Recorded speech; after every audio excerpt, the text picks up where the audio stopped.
asalaamaaleykum mbokk internet yi nga xamante ni ñoom ñoo ñu seetaan fii seen télé bi di seen 3e vision ñu ngi leen nuyu bu baax di leen siyaare di leen jaajëfal di leen jox yéen ñëpp seen wàccuwaay tey jii nag ñu ñëwoon seen émission ndaanaan bi nga xamante ni moom mooy am ci site bu mag bii di 3e vision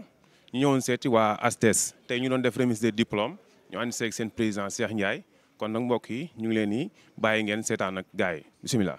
maa ngi leen di nuyu yéen mbooloo mi fi teew yëpp ku ci nekk sa tur ak sa sant. di jéggalu ci kaddu yi ma nar a jël ak retard bi nga xam ne tey am naa ko donc damay def rek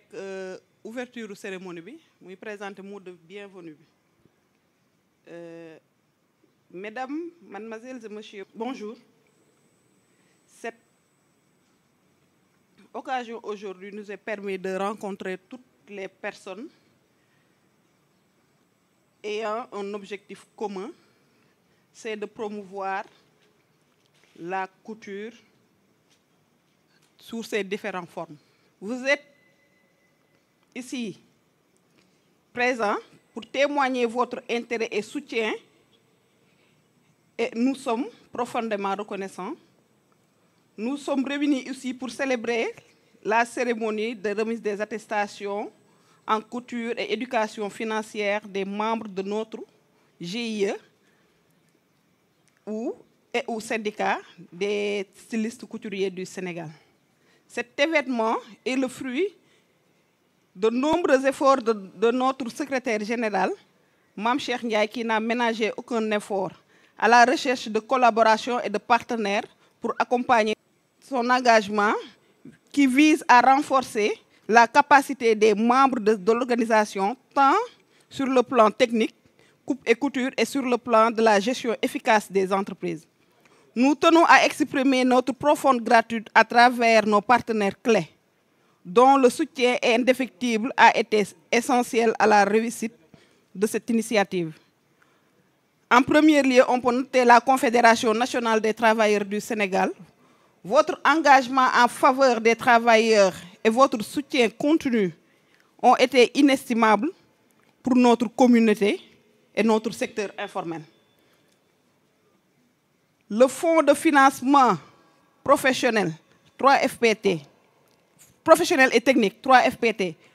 votre appui financier et technique nous a permis de renforcer les compétences nombreux professionnels, contribuant ainsi à la capacité humaine, à une capacité humaine de qualité. L'Agence nationale de développement et des petites et moyennes entreprises, ADPME.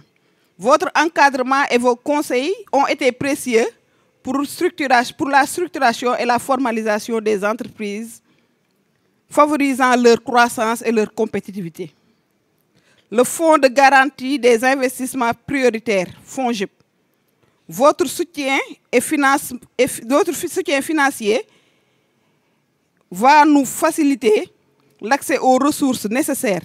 pour le développement de nos projets dynamiques, ainsi notre secteur. À l'Agence nationale pour le développement de l'artisanat, ANDA, nous vous remercions pour votre engagement et vos efforts constants en faveur de la promotion et développement de l'artisanat du Sénégal. Nous comptons sur votre appui financier et vos solutions adaptées qui nous sera d'une grande aide pour accompagner nos membres et leurs initiatives entrepreneuriales. Au cours de cette journée, Madame Annie Diouf, chargée du secteur informel de la CNTS, nous fera une brève présentation de la R204, la recommandation 204 de l'OIT. Nous avons aussi le représentant du ministère de la Microfinance et de la Solidarité, M. Alun John, représentant de la DSP, directeur stratégique et de la prospective, M. Seydina Ndiaye. Nous remercions chaleureusement tous les partenaires intervenants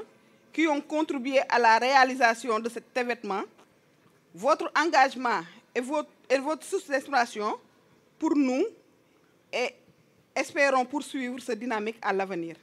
Encore une fois, merci à tous pour votre présence. Ensemble, nous continuons à œuvrer pour le développement rayonnant de notre secteur. Merci à vous tous.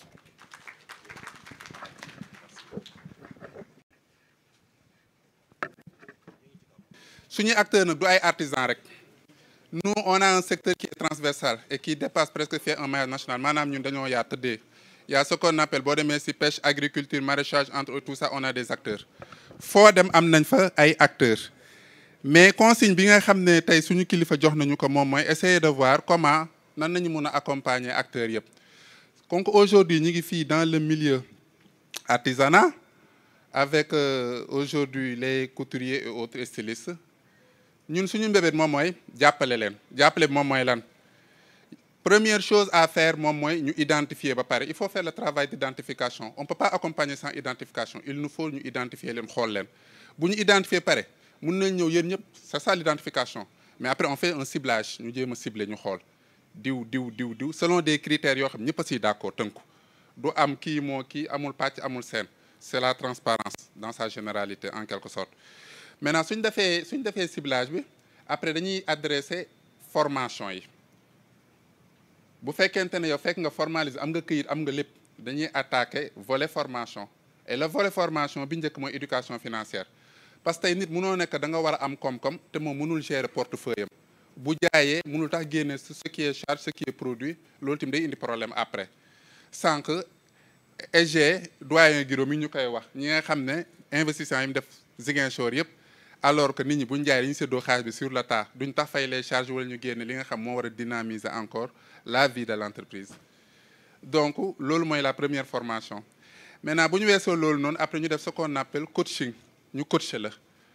coaching bi moom mooy tey mun naa ñëw fii y a des champions et des championnes qui sont là qui maîtrisent carrément les rouages yi nga xam ne ñuy liggéeyee am na ñoo xam peut-être ñu ngi dans d'autres régions ils ne maîtrisent pas donc on est obligé mun nañ leen boole ñooñu ngeen tàggatal leen parce que yéen vous avez ce qu'on appelle expertise ngeen boole ak ñooñu noonu bu loolu weesoo après na ñu def formation technique et formation technique yi sànq gis naa fi 3FPT entre autres tout ça on est en convention avec toutes ces structures là pour essayer d'adresser parce que dañ lay permettre nga mun a ñoŋal ce qu'on appelle sa activité parce que tey jii njiitu réew bi li mu woote moom mooy le développement endogène maanaam li fi nekk ñu jéem ko kii suqanal ko ba mu jëm ci kaw donc pour ça il faut que ñun tamit produits yi ñuy defar mu nekk ay produits yoo xam ne day mucc ayib en quelque sorte donc il nous faudrait investir dans le volet formation boobu mooy première partie bi. Maintenant la deuxième partie maintenant nag une fois volet formation ficelé et tout ça on attaque ce qu'on appelle le volet financement et dans le volet financement on vient adresser les besoins financiers. Si nañuy xool lan nga soxla et tout ça on va se déplacer on fait ce qu'on appelle des missions de conformité pour faire le diagnostic de tous les besoins une fois que les besoins sont identifiés maintenant on vient pour adresser les besoins financiers ñu jox leen xaalis bi en quelque sorte selon un business plan bien rédigé et bien ficelé en quelque sorte. Bu loolu weesoo duñu am foofu de mbébét bi ça va plus au-delà de tout ça on va essayer de mettre en réseau. Tantôt je l'ai dit permettez-moi de faire une digression tey le groupement Jëm Fu Sori aujourd'hui a bénéficié dans notre département un agrément qu'on appelle agrément économie sociale et solidaire voilà l'agrément économie sociale solidaire toutes les structures maanaam acteurs yëpp mun nañ ko bénéficier wu muy société coopérative muy association muy entreprise acteur de l'économie informelle pour ne pas dire populaire ñoom ñoo ci mënagul bénéficier te ñun taxawal nañ ay stratégie pour jéem a xool nan nañ leen di xëccee ci informel bi pour mun leen a formaliser afin qu'ils puissent bénéficier de l'agrément loolu nañuy saytu ñu xool ko boo paree boo ñu yónnee loolu man sama staff tey ànd naag koo xam ne ki ñooy liggéeyandoog il s'appelle Kale Wade il est là am na ñeneen ñu des foofu noonu dinañ saytu woola renseigner la ce qu'on appelle une fiche synoptique. Donc vous verrez bien que ne tey l'économie sociale solidaire peut porter ce pays. Je suis jeune comme vous êtes jeune, nous tous nous sommes jeunes en quelque sorte. L'espoir il est là. Chacun d'entre nous a un potentiel. Tey maa ngi taxaw di wax am ñoo xam ñoo ma dàq wax am ñoo xam ñoo ma dàq yor ciseau am ñoo xam ñoo ma dàq ñëw ainsi de suite. Chacun d'entre nous a un potentiel qui sommeille au fond de lui. Mu xam ko mu ñàkk ko xam du dem école rek moom moo tax nga ne am naa xam-xam affaire yooyu noonu xam-xam bëri na chacun d'entre nous mun na def benn affaire boo xam keneen du ko def il nous faudrait essayer de voir comment articuler le potentiel humain bi nga xam ne mooy nelaw ci ñun avec le potentiel des terroirs gox-goxaadi am nañ ay potentialités c'est ça que nous voulons pour développer des chaînes de valeur qui sont fortes enrôler le maximum d'acteurs vous donner la chance d'explorer di donner la chance nga ngeen génne seeni xam-xam en quelque sorte. Voilà un peu pour ne pas tirer en longueur l'économie un peu ou bien le message bi nga xam ne moom la sama kilifa santoon pour ma ñëw délivrer leen ko ngeen baal ma ci olof ak tubaab bi ma jaxase donc merci beaucoup. di ko remercier waat bu baax rek ndax li yombul moo ma fa jiitu te directeur la am na ay itam yu mu bàyyi xanaa di gën a ñaaxaat tailleur yi rek bu ñu wootee ñu gën a respecté de heure bi di wax rek ne li ñu fi dajale tey remise de diplôme la dañu defoon formation en éducation financière def formation en coupe couture 3FPT moo ñu mayoon formation yi waaye balaa ñuy dugg ci loolu rek ñu bëgg a sant waa CNTS bi nga xamante ne ñoom la ñu fekk fi tey nekk suñu kër gannaaw bañ leen fi fekkee suñu kër la di nuyu le SG secrétaire général Mody Guiro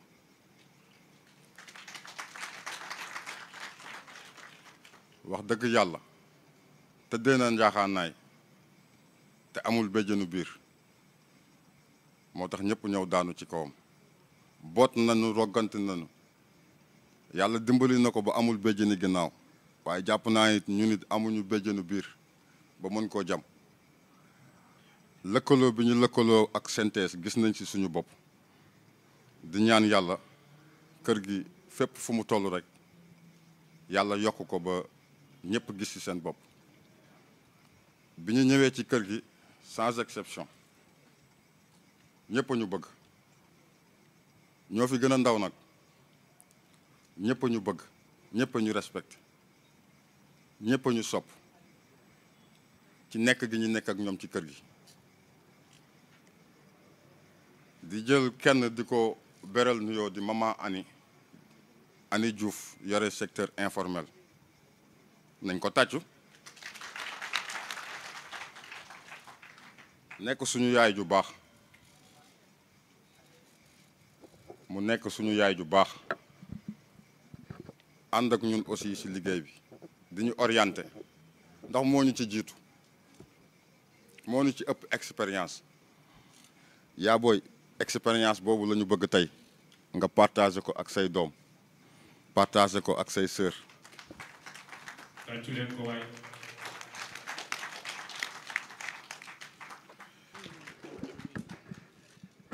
auzu billahi mina sheytaani rajim bismillahi rahmaani rahim asalaamu aleykum wa rahmatullahi taala wa barakaatuhu mbooloo mi maa ngi leen di nuyu di jël nuyoo mbooloo mi yépp nag dina am nu ma lim waaye duma lim ñëpp waaye ma jël mbooloo mi teg ko ci monsieur le directeur Ndiaye mu jottalil ma ko mbooloo mi samay kàddu nag dama koy tàmbalee ci moom mii toog ndax nit di nga am melokaan boo xam ne bii àddina dinañ la xam te doo xam ñi la xam te moom mii dafa bokk ci ñooñu muy monsieur Ndiaye mii bu ministère de la microfinance monsieur Ndiaye man dama am chance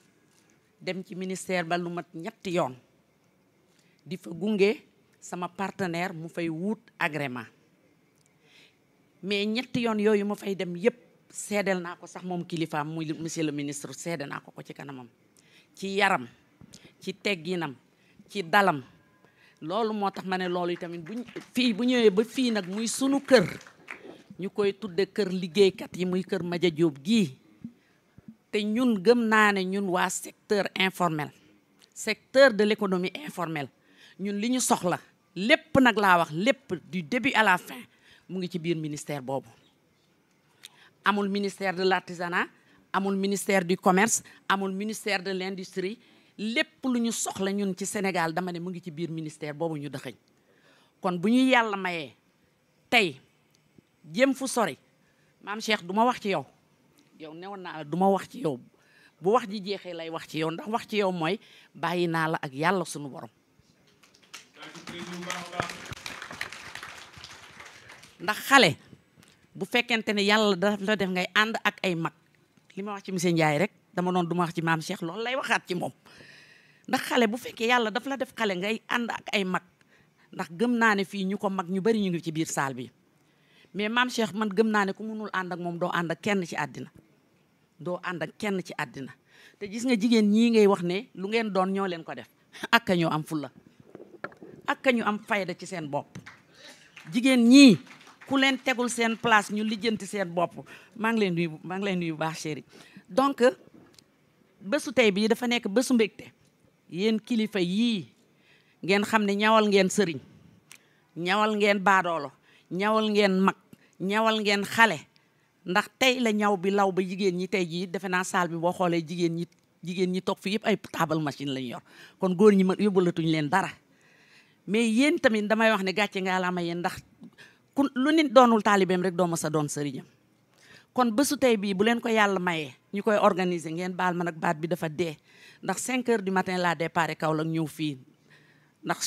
xalif général des cadres moo jóge Nimzaat ñëw wàcc sunu kër ñu di ko ganali fa laa nekk fan yi yëpp loolu moo tax ma déparé fa 5 heures du matin ñëw sama baat bi dee ni ngeen jéggal ma ko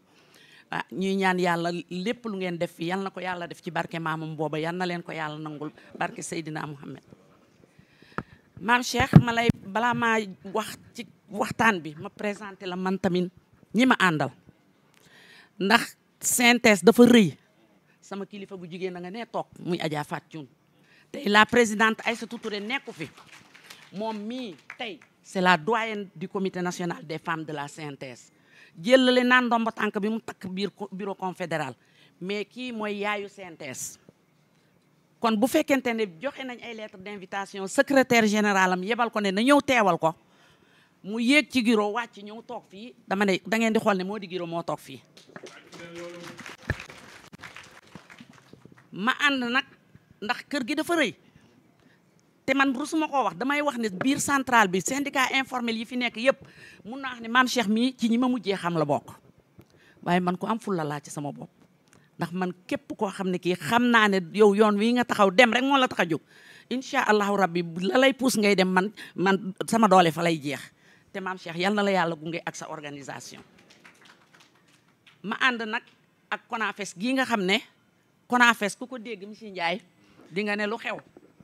ndax bi ngay wax fii sànq man dama ne yow sunu lanc ndax sama coordonnateur a nga ne toog muy Mamadou Sarr Ndoye mooy le coordonnateur de la CONAFES ma ànd ak section couture foire et exposition bu CONAFES muy la camarade Marie-Louise Cissé la présidente des foires et expositions Dieynaba Ndiaye ma ànd ak ndikku chargé des revendications ñoom Adja Ngom ñoom Mati Gueye kon CONAFES mënuma lim ñëpp El Hadj Malick ñi nga ngi nii toog kon tey yaakaar naa ne mbégte mënul passé lii ñu am ñun ci biir kër gi ndax mënoon ngeen tànn ñeneen a maman Ani dafa nekk ci kër gi giro xool ko mu doyloo ko mu ne ma dama la dénk économie informelle bu CNTS kon loolu ku la ko jox daf laa sas daf la sëf mais yàlla may ma chance ma ànd ak ñu mel ni maam Cheikh mi dans le cadre de l'économie informelle waaw économie informelle nag tey bu ñuy wax ci formalisation wax bi mun na bañ a bari ndax tey Sénégal depuis 2015 fu waay toll rek yaa ngi dégg ñu naan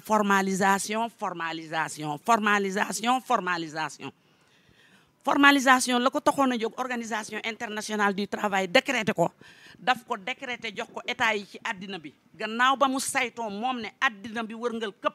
boo ko calculer 61% des travailleurs du monde ci économie informelle la ñuy yëngatu waxuma Sénégal de àddina laa wax waxuma Afrique àddina laa wax ci biir 61% yooyu ñun Sénégal ñu bokk ci ñeneen ak ñeneen bokk ci mais bi OIT di décréter ne léegi damaa bëgg acteur de l'économie informelle ñu jëmale ko vers la formalisation ñoom daje nañu Genève de xeex nañu ba loolu am waaye ku nekk xam na ne formalisation du ay waxi kese formalisation processus la ñu bëri boo leen di wax lan mooy formalisation duñ la déglu ndax tey ci biir kuréel bii tey boo xoolee salle bi ay xale ay ndaw ñoo ci ëpp man damay waxtaan ak yéen ci avantage yu formalisation ndax tey ndaw loo fi gis tey bu doonul papaam doon na nijaayam wala mu doon ka ko doon jàngal ñaw mais kooka ko doon jàngal ñaw tey bu xoolee boppam waaw voilà bu xoolee boppam moom bu xoolee boppam xool kooka ko doon jàngal ñëw démb dina seet ndax kooka démb kooka ak teyam benn la wala du benn. jamono metti na jamono naqari na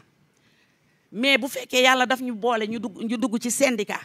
te syndicat mission yëpp mooy lan mooy jéem a saytu àq ak yelleefu doomu aadama yi. àq ak yelleefu doomu aadama nag boo koy saytu aussi da ngay saytuwaale doomu aadama boobu aussi lan mooy cëram ndax ku am àq ak yelleef rek am nga cër bu la war am nga cër bu la war ci ja nga àndal. Organisation internationale du travail décrété recommandation 204 woo état yi ci àddina bi ñu ñëw toog mu ne leen bés ni ki tey juin 2015 bés ni ki tey bu ngeen ñibbee ci seen réew ya jàpp leen ne képp koo xam ne kii day yëngatu di ñaq di dem marché sax di togg di yekk ci biir kër gi jàpp leen ne tey bés ni ki tey kooku liggéeykat la à part entière moom ak fonctionnaire bi nga xam ne moo nekk ca bureau ba karawaatu toog ci bureau climatisé ñoo yem àq ak yelleef mais bu waxee loolu léegi jox ko état yi ne leen bu ngeen demee na ngeen fexe ba appliquer ko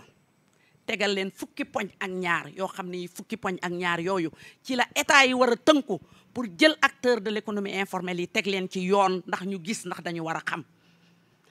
nit nag lu mu xamul munu koo fay daal nit lu mu déggul munu koo fay daal mais tey ndaw a ngi fii toog tey ku ko waxoon ne ko fii nga toog ci sa ginnaaw benn machine bii di koccal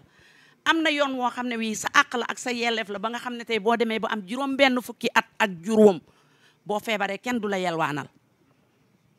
sa doom bu feebaree kenn du ko doo woo sa benn mbokk ne ko mu jàppale la da ngay am sañ-sañu yóbbu ko caisse de sécurité sociale ñu jël ko en charge wala nga liggéey bu am juróom benn fukki at ak juróom nga am pension de retraite comme fonctionnaire bi ni mu ko amee mais nit ki lu mu xamul xamu ko wala nga xam ne nit ñi dañ koy dégg te duñu ko gëm ndax itamit gouvernement yi bi leen OIT di jox recommandation boobu daf leen ne su ngeen demee na ngeen vulgariser mais na ngeen wax ak nit ñi ñu xam mais man gisaguma fenn fu ñu wax ne état du Sénégal woo na acteur économie informel ne leen kaay leen yéen kat seen àq ak seen yelleef bés ni ki tey jot na ngeen ñëw ñu ànd ak yéen pour ñu formaliser da ngay dégg rek ñu naan formaliser secteur informel mais nit ki boo ko bëggee formaliser te moom xamul foo jëm ak moom mais day lànk da la naan bàyyi ma ci li ma nekk sama teraanga la mais man gëm naa ne fii benn ndaw bañu fi boo amee sa atelier bu weer dee nga yëkkati sa benn 5000 francs yóbbu ko IPRES teg ko fa wuti ko sa 65 ans mu lay jural ba bu kii ba jotee nga dem jël sa carnet de retraite dem di fay ko ji pension toog teg sa piliyaan wala nga dem defi leneen kon doo toog ci taabalu machine ba balaa ngaa màgget nga am ay feebar yoo xam ne yii kenn mënu koo tudd loolu moo tax ñu ne CNTS gii bi nga xamee ne moo di juróom yi jóge na 2015 OIT ñu décrète formalisation de l'économie informelle balaa booba dafa fekkoon CNTS gii di dox 1998 la ñu commencé di liggéey économie informelle ci biir CNTS gi booba OIT waxagul moom mii ci ñi xeex ba OIT war a mën a indi recommandation 204 boobu moom moo di juróom mii ci la bokk ñu ko koy sant di ko gërëm di ko ñaanal yàlla fan wu gudd ak wér ndax ñun waa CNTS kat monsieur Ndiaye dama lay yóbbante ci monsieur le ministre ne ko ñun waa CNTS dañu fier ci nekk des acteurs de l'économie informelle affiliés à cette centrale la plus grande centrale du Sénégal lan moo tax ñëwuñu ci kër gi ñu jàpp ñu ay wuyaa ñëwuñu ci kër gi ñu jàpp ñu ay doxandéem dañu ñëw ci kër gi ñu teg ñu sunu place man mii di wax ak yéen liggéey naa fukki at ak ñeent ci ginnaaw bureau climatisé yor oto ba yàlla ñëwee mbiram amatuma liggéey awma dara mbeddum Lamine Gueye mais laa dem daaj fa table 70 centimètres teg fa samay piisu borode di meetare sama mag jee mun na maa seede ndax ku dégg Ani Diouf CNTS dégg secteur informel dañu naan lan la nu mu demee kon dafay baax aussi ànd bii ñu ànd yéen a ne jëm fu sori ñun CONAFES ak jëm fu sori rek incha allahu rabbi incha allah. waaw salaamaaleykum mbokku internet yi nga xamante ne bi ñoom ñoo ñu seetaan ci seen bii di 3e vision ñu ngi leen di nuyu bu baax di leen siyaare di leen jaajëfal te di leen jox yéen ñëpp seen wàccuwaay tey nag ñu dalaloon suñu maman muy maman Ani maman ñu bëggoon xam say tànk tey lan la. waaw asalaamaaleykum wa rahmatullah maa ngi leen di nuyu mboolem seeni followers seeni internet di nuyu seeni xarit seeni soppe di suñuy soppe ñun tamit macha allah donc bésu tey bi dafa nekk bés boo xam ne bi dafa am solo ci ñun ndax kër gi ñu nekk ñu di ko wax Kër Madia di synthèse dafa nekk kër goo xam ne gii bañ nañ ko ba niñ ko tudde mooy këru liggéeykat yi la maison des travailleurs yàlla dogal nag ci biir kër gi ñu am fi secteur boo xam ne bi benn département la bu ñuy wax le département de l'économie informelle département boobu nag yàlla dafa dogal ñu dénk ma ko fi ci biir département boobu nag liggéeyam mooy ni ñuy def pour encadrer syndicat yi yëpp nga xam ne dañu daje ci biir kër gi affilié ci kër gi te seen yëngu-yëngu yëpp nekk dans l'économie informelle wala ñu nekk dans l'économie sociale et solidaire ci biir organisation yooyu nag mu am ci benn boo xam ne bii tey bésu tey bi moo ko aye muy tey ji muy FASTEF di GIE bi nga xam ne bii moom la ñuy wax GIE dem fu sori nag ku ko dégg xam ne kooku borom am na vision seeni borom am nañ vision parce que nag dem fu sori moom mooy dem vraiment ba yegg au plus haut niveau bañ a stagner ci benn point ñooñu nag tey jii ñoo amoon des sessions de formation yi nga xam ne les partenaires de l'État lu mel ni ADPME lu mel ni 3FPT lu mel ni yeneen ñi nga xam ne institution yi nga xam ne état daf leen fi teg pour ñu accompagner la population yi muy les jeunes et les femmes ñooñu dañ leen gunge defal renforcement de capacité jeunes tailleurs yi renforcement de capacité jeunes dames yi tey jii nag ñu doon leen jox tey seeni lijaasa loolu moo waral bésu tey bi man tamit nag ñu jagleel ma ci en tant que présidente de la coopérative nationale des femmes entreprenantes dans l'économie sociale et solidaire ñu koy wax CONAFES mu nekk ci biir kër gi ñu jagleel ma ko ne ma pour ma waxtaan ci ak ñoom dans le cadre de la formalisation ndax économie informelle ñun dañ koy dégg mais suñu mission ci biir kër gi département boobu nga xam ne tey le camarade secrétaire général Mody Guiro moo ko décrété ci bureau confédéral mission mooy nan la ñuy def pour jël le processus de la formalisation au vrai sens du mot formaliser wuñu rek ci ay këyit mais formaliser nit ñi ci ñu am compétence formaliser nit ñi ci ñu am expérience formaliser nit ñi pour qu'ils deviennent aussi d'autres créateurs d'emploi donc loolu moo waral bésu tey bi ñooy gërëm bu baax nag vraiment toute l'équipe technique bi nga xam ne bi ñooy waa groupe GIE dem fu sori a commencé nag par son président El Hadj Cheikh Ndiaye maam Cheikh Ndiaye wax dëgg yàlla dafa dugg ci kër gi ñun ñu gis ci moom ambition bi nga xam ne lii mooy ambition syndicaliste ndax boot ay nit du rek ànd ak ñoom di kandang-kandang mais bay boot ay nit mooy nga jéem a fexe ñi nga boot yow nan ngay def ba ñoom situation fi ñu toll nii ci précarité ñu jóge fi dem ci développement à long terme ñu mun a am comme ni ñu koy waxee des travaux décents comme on dit le travail décent dafa nekk objectif u synthèse pour les acteurs de l'économie informelle travail décent nag bu ñu koy wax lépp a ngi ci biir protection sociale baa ngi ci revenu yaa ngi ci création d'emploi yaa ngi ci lépp a ngi ci biir travail décent loolu nag mooy objectif bi nga xam ne tey ji moo tax tey CONAFES ak GIE dem fu sori daje fii tey ji ñu wax jéem a xool daal nan la ñuy def daal pour gunge suñuy membre ci biir CNTS pour ñu jëm ci kanam macha allah maman loolu am na solo xam naa duñ ci dolli dara wax dëgg yàlla am comme sotti si la ak def si rek leeral nga lépp li nga xamante ni waroon na leer ñu ngi lay sant bu baax a baax di la gërëm ndax tey yaa ñu yaaya ci bés bi kon du ma defee noonu rek damay jege damay dem di interview kooku nga xam ne mooy madame Kane nañ ko jege di madame Kama ñu bëggoon koo wax laaj ko tamit lan mooy ay tànkam tey ji madame Kama nuyu naa la. maaleykum salaam fay naa la mon frère maa ngi lay nuyu di la ziar di la jox sa wàccuwaay di nuyu waa ASTES ñëpp ak képp ku fi teew ñu ngi lay nuyu di la ziar di leen wax bonne et heureuse année ci bés bi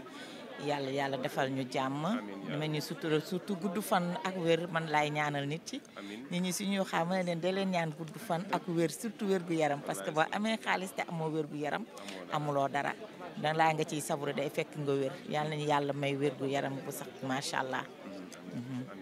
amin madame Kame comme ni ma la ko laajee sànq rek ñu bëggoon xam bés bi lan moo ci sa tànk ak yow lan nga ci CNTS ak noo koy doxalee daal. Bon, moi, je suis la secrétaire générale d'ASTES. Je suis aussi la présidente du syndicat, membre présidente des femmes, kuréel bi ñu boole ci CNTS parce que ñaari casquette laa ci am waaw ñu bokk nag boobu ba léegi di ci liggéey di dem ñu jóge ci secteur informel ñëw ci li formel noonu la ñu àndeek maam Cheikh ñu dem ci loolu ba pare ñu bëggoon nag am beneen vision boo xamante ne ni ñu bokk ci syndicat parce que boo amee foo xamante ne pour mun a revendiquer casse say droit ak yooyu ñu xam moo tax ñu ñëw affilié ci CNTS tokk ci ginnaaw seen secrétaire général Modou Guiro di nuyu de passage la présidente des femmes Aïssatou di leen gërëm di leen sant parce que ba ñuy duggee ci ñoom ba tey gis nañ ci suñu bopp macha allah. loolu am na solo kon ñun ñëpp ñoo ko déggandoo kàddu yi rafet na madame. xanaa di gërëm di sant suñu président mooy maam Cheikh Ndiaye xam nga jiite mbooloo jombut ak surtout jigéen dañoo bëri ay jigéen ci biir mais maam Cheikh dafa gumba tëxlu ku ci mel ni man mii damay dal ci kawam te dafa nangu gaaka ñoo ko mag mais suñu kilifa la mais luñ ko wax day nangu te day déglu di diisoo di àndandoo ak ñun te lépp lu moom wax naa ko sànq lu jëmee association bi kanam rek ñu ngi ciy dox guddi ak bëccëg maam Cheikh amul waxtu maam Cheikh dama ko naan sax amul limite parce que ak xol lay demee des fois en une semaine maam Cheikh mun na ci toppatoo ay 5-6 rendez-vous mun na ko maam c'est pas comme ça lii yow mu ne ma si ndey dama bëgg rek ñu jëm kanam yëf yi baax dem ci kanam di ko ñaanal yàlla jàppale ko lépp lu ñu mëbët mu sotti ci jàmm ak salaam yàlla defal ñu jàmm ku nekk gis ci boppam jërëjëf. mbokk yi kon loolu lañ leen andiloon fii nga xamante ni moo nekkoon ci remise de diplôme bi nga xamante ni waa STS ñoo ko doon def ñu ngi leen di jaajëfal bu baax a baax di leen gërëm ci seetaan bi nga xamante ni yéenay seen bii di 3e vision ñu ngi leen di jaajëfal bu baax a baax tey nag seen mbokkum taalibe seen xarit seen soppe seen doomu ndey Daouda Ndiaye jolof bi moo leen andiloon loolu jërë ngeen jëf kon ba fan yi incha allah jërë ngeen jëf.